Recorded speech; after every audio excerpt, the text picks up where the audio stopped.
Hi everyone, welcome to the session today, which is titled Equity in Australian Broadcast Television, delivered by Jock Gibbon and Giles from Swinburne University of Technology. I will just give a brief introduction to both of the authors of the presentation. Jock will be delivering the presentation, and then I'll hand over to the speakers. So, Jock Gibbon is a researcher and academic at Swinburne University of Technology and is a specialist in media and communications policy, business, law and history. He's published widely in relation to telecommunications policy and media policy, including television and digitalization and television, and has published widely in television and media. Giles is also a co-author of today's presentation. And Giles Tanner is an independent advisor on communications and media regulation and policy, including radio frequency spectrum management and broadcasting. And until December 2018, he led the team responsible for managing the radio frequency spectrum and technical regulation at the Australian Communications and Media Authority, ACMA. So without further ado, I think I'll just hand over to you, Jock, to deliver today's presentation. And we'll touch base in about 20 minutes' time. Okay, thanks very much, Mark. Okay, I want to talk about the broad topic of equity in Australian broadcast television, and that particularly means talking about television in metropolitan and not metropolitan areas. I see Michael Fellows here, and thanks very much indeed for that presentation this morning, Michael, which was a fantastic one on this broad topic as well. What we want to do today is just bring I suppose, a kind of conceptual approach to thinking about the future of Australian television and what we might call equity or access to Australian television, particularly acknowledging a degree of perhaps crisis that is underway in regional television, which Michael introduced so well this morning.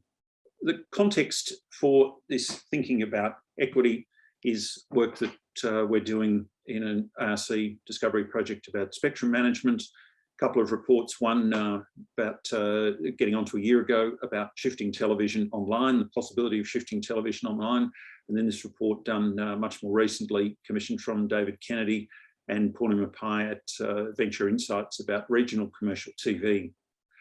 The crisis consists of several elements, part of it common to all broadcast television, declining viewer minutes. Very familiar story, different story across different age groups, but overall a decline in the amount of time that viewers are spending watching free-to-air television.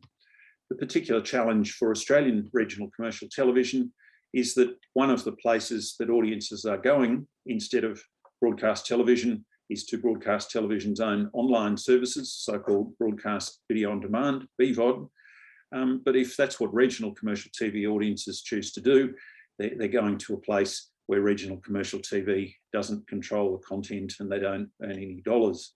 Particular relevance, I think, for this conference, Media Traditions, it is the extent to which past policy decisions about equalisation and digitisation have contributed, have put us in the position we are in now. Decisions taken for very perhaps good reasons, much argued at the time, but some very good reasons for doing what was done at those times. But they have significantly contributed to the fact that we have, by comparison with the 1980s, by aggregating services across much larger service areas, regional commercial stations have a much larger transmission cost base, they've got bigger networks to maintain, and by choosing to deliver exactly the same number of services in regional areas as in metropolitan areas, it meant that regional services were had to enter into a deal with one of the metropolitan networks, and so their bargaining position is not terrific. So they're paying high affiliate fees, a larger proportion of their revenues than they did in those glory days that Michael talked about when they were some of the most profitable companies in the country. Digitisation has accelerated some of those trends. The history, I think, matters to us here. So when we're thinking about this future, for this conference especially, what we think of as regional television, where it can go in the future, is significantly shaped by those decisions that were taken quite a long time ago. What do we mean by this concept of equity? I take an analogy, being we're both lawyers. So this expression, let me just let you read that briefly. I find that a very interesting analogy because so many of the features of Justice Sackville's description of access to justice are similar themes in access to communications. If we look at those elements, first of all, there is this very powerful rhetorical or linguistic message: access to justice, access to communications. Very difficult to argue with that. It seems an unarguably good thing for a society. Second, the implicit promise that society is going to make this happen and that it can make it happen, that it will find the resources and it will be able to find mechanisms. And I think those two things are separate features. We can spend a lot of money on so-called closing the gap programs. We can devote enormous resources to them, but if we don't get the mechanisms right, we find we're not closing the gap at all. But the expression access to communications, equity in communications, very difficult to argue, very powerful, but it's capable of bearing quite different meanings to different people, different meanings at different times, and different meanings in different places. Amartya Sen, not the only person to have acknowledged, noted, or seen the enormous significance of the fundamental diversity of human beings for any aspiration to delivering equality or equity.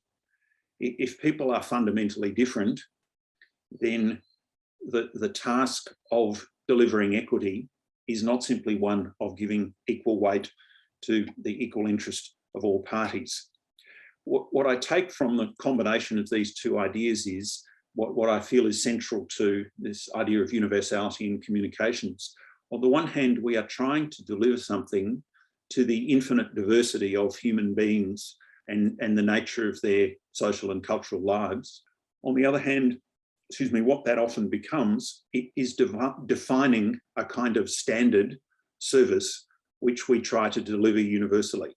So we actually package up some bundle and we say, this is what basic communications requirements are. We are going to deliver this to you all, even though we understand that in doing that, we are delivering to a fundamentally diverse population of human beings. So what might this concept mean when we apply it to Australian communications? This terrific report that was done back in the 1990s as we were entering the period of telecommunications competition, in Wilson and Gerard Goggin did the work for Consumers Telecommunications Network at the time, and they identified several dimensions to universal service in telecommunications. First, the idea that services should be available, similar services should be available wherever you live or carry on business. Second, accessibility, that people with different skills and abilities, linguistically, culturally, physically, should be able to get similar functionality from services, which may mean actually delivering different services in practice so that they deliver the same functionality, the same accessibility. People should be able to afford the services. Universal technological standard, I think, probably meant something to Gerard and Ian at the time. It's been deployed. It has become such an important feature of what they talked about as the dynamic nature of basic telecommunications or basic communications needs. And we have seen that play out so much with the questions about interoperability and backwards compatibility over time. And finally, seeing communications, the ability to receive adequate communications services as being vital to participation in society. When I was chaired a group not long after that looked at a review of the standard telephone service, the basic service that was required, we identified a few crucial things about the history of trying to deliver services to everyone. First, this term, powerful rhetoric, rarely delivered in practice. Powerful rhetoric, often the reality was not universal. Making services universally available depends on economics and technology, and it depends on action.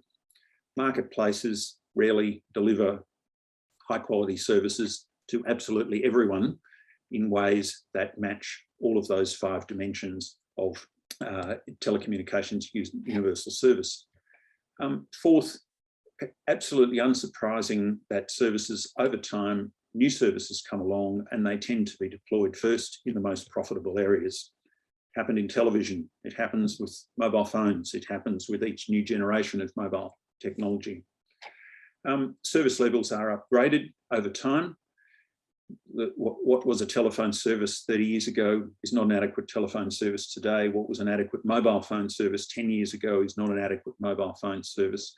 What was is not an adequate phone service today.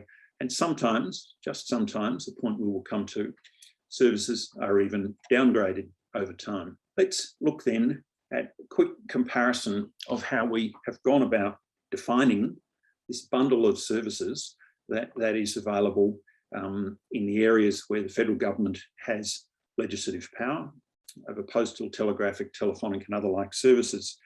And the point I want to make out of this, the conclusion I think is that television especially, and radio to some extent, has been very unusual in the level of equity in provision of service that we have managed to achieve in Australia. So comparison with postal, telephonic and broadcasting services, we have done extraordinarily well in equity in television in the way I'll come to describe. So if you look at Post, this is Australia Post's community service obligations to provide a letter service at a single uniform rate. But if you look over on the left-hand side, you see that the performance standards hardwired into those performance standards are that you get a different level of service if you live in country areas from living in the city. We understand absolutely that there are parts of Australia where Australia Post's obligation is to deliver ordinary letters every day, every business day, and other places where they've got to do it at least 2 days a week. We see the requirement to have post offices, different requirements for how far people have got to be from post offices in metropolitan areas from what the case is in country areas. So we have hardwired into our expectations that the services are actually different. If we look at situation in telecommunications, on the left, customer service guarantee, again, you can see different timeframes apply for the connection of a brand new service or for repairing faults in larger centres against smaller centres. You get a better service if you live in a larger place. NBN, we've brought along a different way of delivering services universally. We understand that they have a multi-technology mix. There are lots of different technologies. Skymaster, one example, if you're on the Skymaster satellite service, you get the service is not as good in terms of access speeds, but most importantly, there's a monthly metered data allowance you need for video streaming, which is typically not the case for people in metropolitan areas. Again, hardwired into the NBN, the idea that although it's a much better service than we might have got in the past, it's not as good a service if you live in some parts of the country to others. Now compare this to television. For that period, when the viewer access satellite television service was introduced about a decade ago, the services that are available, that's only a partial screenshot of them there, but essentially the goal that was achieved from around 2010 was to deliver essentially every service that was available, every television service, every multi-channel that was available to metro audiences. And that was a remarkable, if brief, moment when the level of service was not different from metro areas and regional areas. It was, in fact, exactly the same. So if we think about television, argument that it has been very good at delivering equity. Therefore, that brief moment, effectively universal geographic availability of broadcast television, accessibility, not so good. I understand lots of, many would like to see a much better performance from public service broadcasters and commercial television on questions of accessibility, captioning, audio description, for example. Affordability, part of the magic of broadcast media, free at the point of consumption. Universal technological standard, simple, easy to use. In those using the VAST service, pretty simple to get hold of a satellite dish connected. to television, providing an opportunity to see those new news bulletins and everything else to participate in society. So where I want to leave us then is we're thinking about the phases of equity over these moments from that early period, and there are considerable differences through the period of equalisation, the brief moment when the vast service was first introduced, and levels of access to service were essentially identical. And now the period, the SVOD period, crisis in regional commercial television, how we might think about that. If we think of those phases, what I've done in that table is just set up on the left-hand side, these were the services that were in place at around about the beginning of that period or that were set up soon after. And on the right-hand side, the services that are added. The story overall, the point I want to make is the way we have gone about policy is to add. We have added and added and added over time to the services, to the broadcast television services that are available to Australians.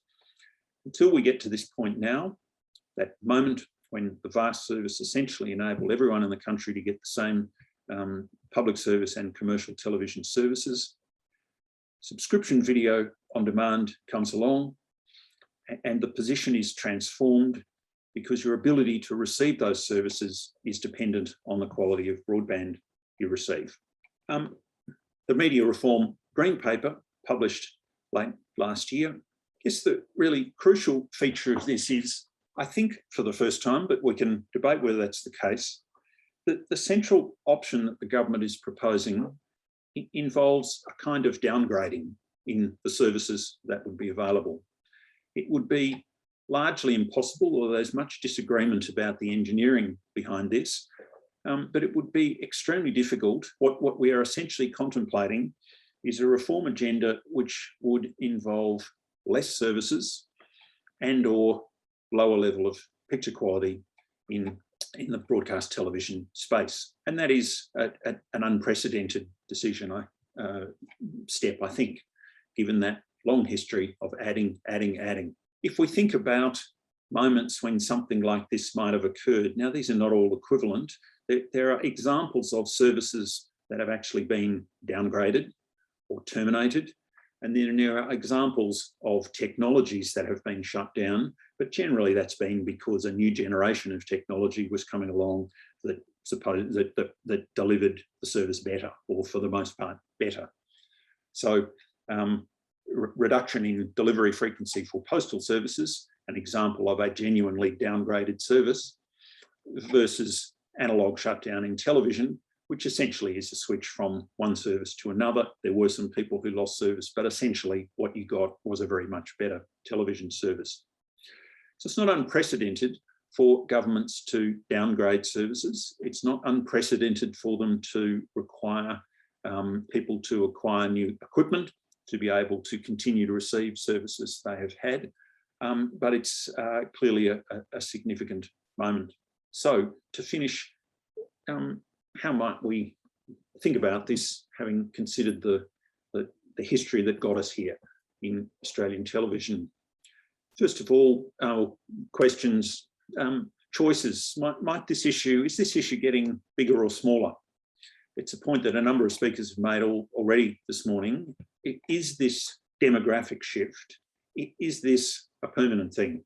Are the shifts that are going on within Australia away from major metropolitan centres to other capital cities, or from capital cities to regional centres?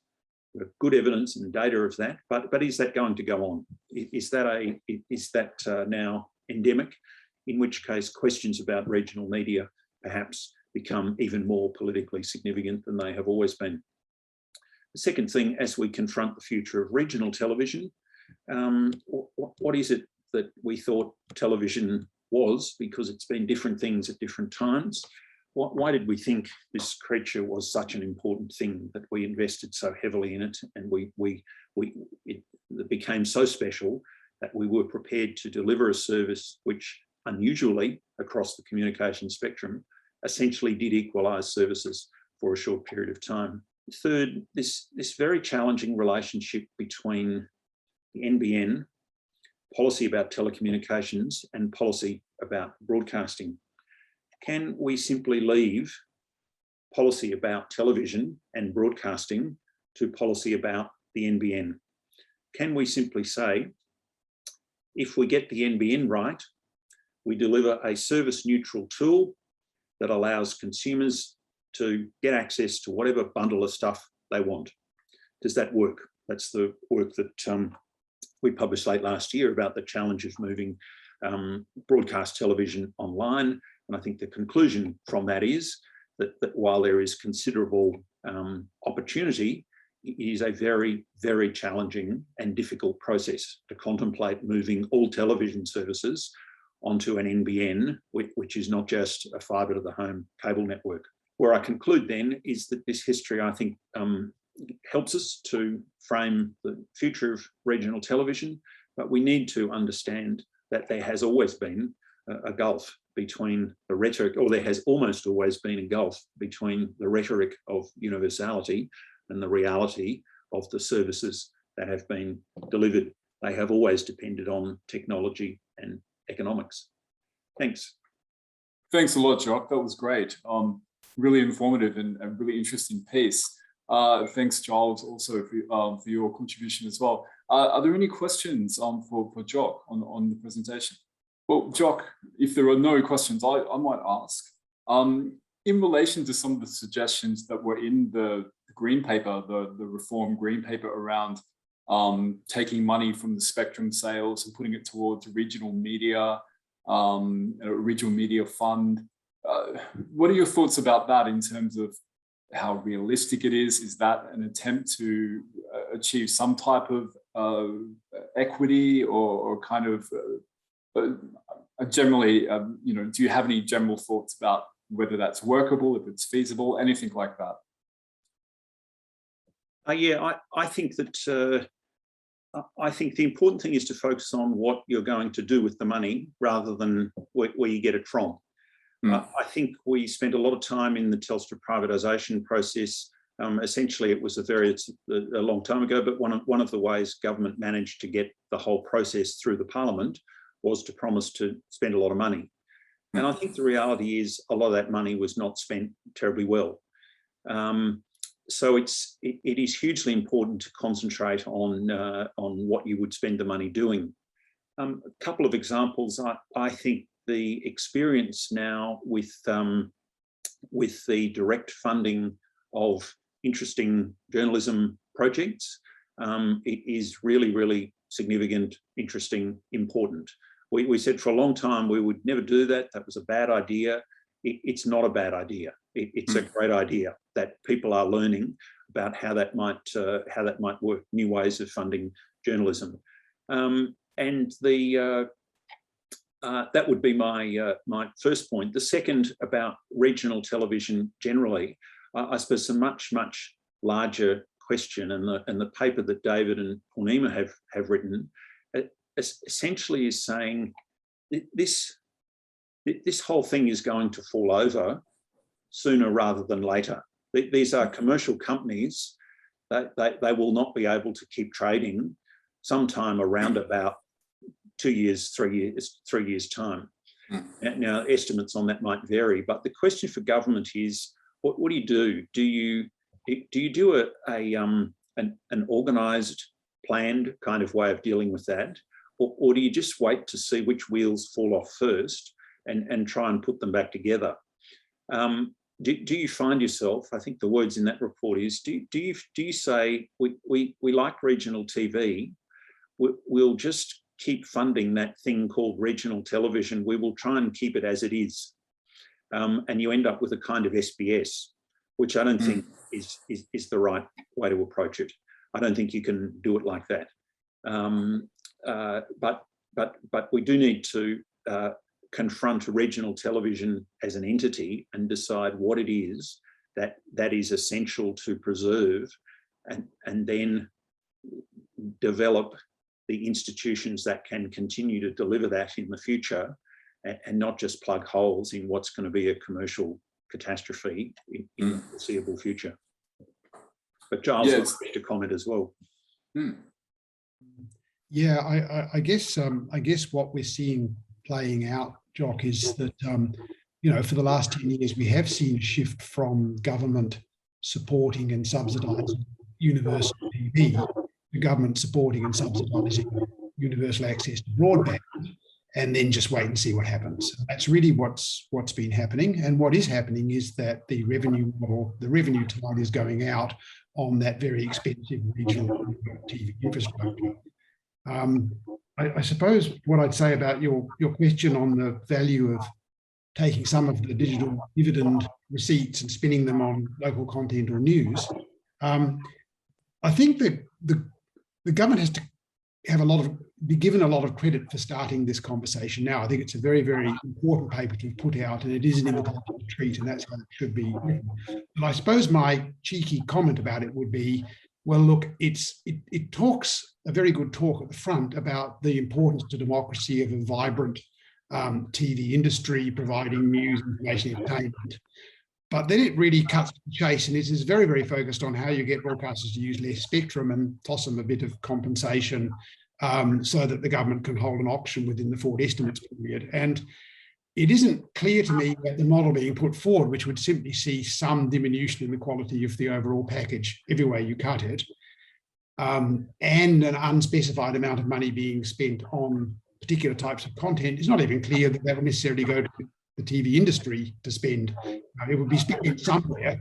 Is actually really grappling with that issue of, do we want to just let things happen and see what breaks? Because we are, after all, bringing people unprecedented freedom to choose their own sources of information. Or do we want to look at this still very highly regulated industry? There's a reason everybody could watch the AFL Grand Final last weekend, and it's war. That's the reason.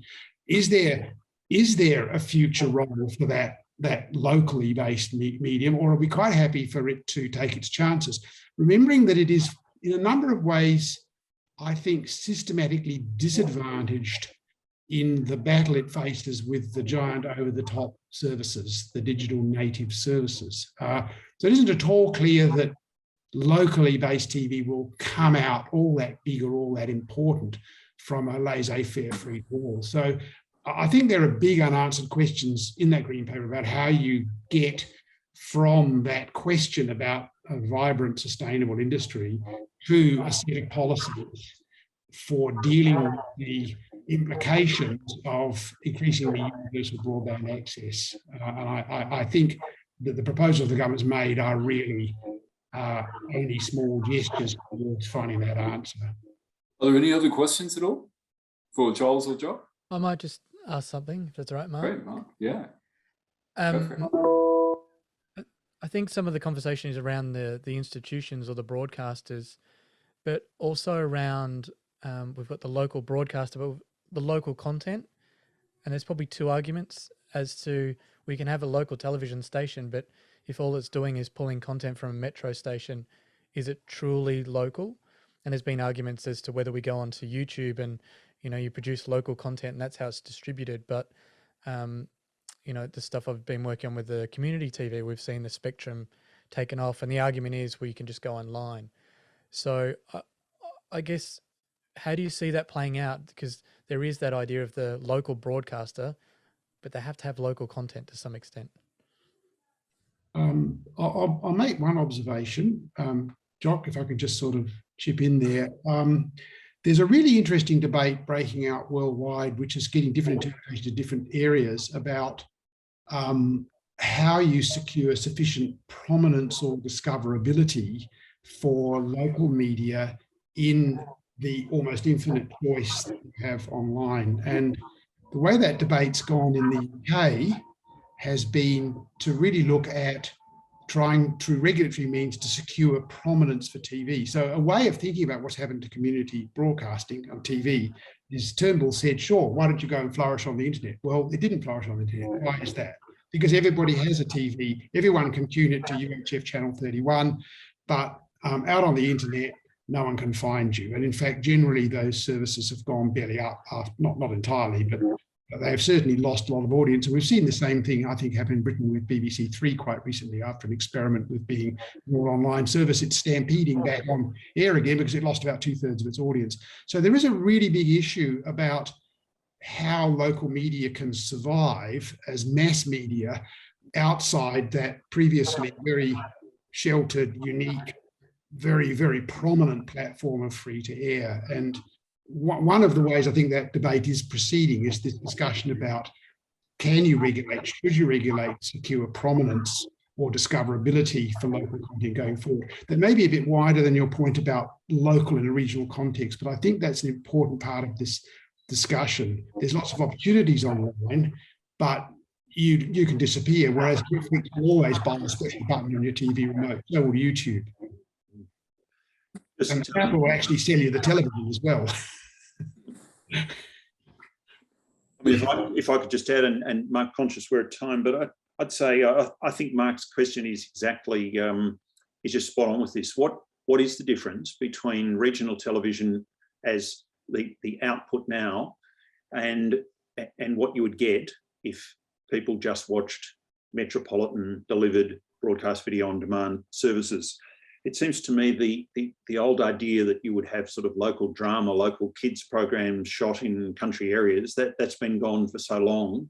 It's just totally over. You know, NBN Newcastle used to do that, but that vision I think is not right, is not realistic. But local news, clearly that's the heart of this, and I think that's why the initiatives to be funding that directly are very sensible. The third thing you might be thinking is, what happens if the regional media enterprise, even though what it was doing was essentially passing through network programming for the network, but there's a building in the street and it's called Win Television and people work there, and that's actually a job aspiration for people who live in that town. That's where I think the question about potential mergers for regional media enterprises, which obviously, as Michael told us this morning, you know, mergers haven't happened for complex commercial reasons, but whether you can deliver media enterprises in regional areas which are sustainable, even though you can't deliver standalone regional commercial television enterprises which are sustainable. And that, I think, reminds us of where I thought one of the things Michael described, that from the very start, regional television has been aggregating. From almost the moment it began, those 2 station deals were done, those relay stations, then equalisation happened. That's what's been going on, national networks. So I think finding a way, it's a very familiar question for us, but the idea that we might want media enterprises in towns that work, that we might want, that seems to me to be a crucial part of our challenge. They just might not look like regional commercial television networks. That's a very good point, Jock. Yeah, that's and just a much bigger discussion that has to keep happening, I think, as well. All right. Well, sorry, I was just on top of that commercial aspect, what role does the ABC then play in that? I think is the other aspect to it. Can I just say something very, very quickly before we go? It was just that I heard some time ago that there was talk of perhaps the universities becoming involved in setting up multimedia newsrooms that would be staffed by experienced journalists working alongside journalism students to provide output to, say, radio, television and local newspapers. I think Charles Sturt University was particularly had identified that as an option. Has there been any more discussion about that sort of model that you know of? Certainly, the enterprise that Andrew got underway and is now most universities that across the country that have journalism schools are involved in. They did great work in election campaigns. So one of the things that they were able to do, recognising that was just they got journalism students to do profiles of every electorate and every candidate in the country in a way that was not being done by major mainstream newspapers. Students went out and did that. One of the things they realised in election campaigns was just there weren't anything like the boots on the ground, the journalistic boots on the ground that there used to be. And so that was something that journalism schools could do. So I think things are happening not necessarily in a completely structured way, but I think lots and lots of quite interesting things are being done that enable bigger stuff to happen. But that's one of the things I was aware of anyway. All right, excellent. Mm-hmm. Well, we might wrap it up there then, everyone. Thanks for an excellent session that clearly everyone's engaged with. And I personally would think we could keep talking about this for much, much longer. It raises so many important questions for the nation and the regions. So thanks so much, Jock and Giles. That was excellent. And thanks everyone for your good questions as well. Thank you.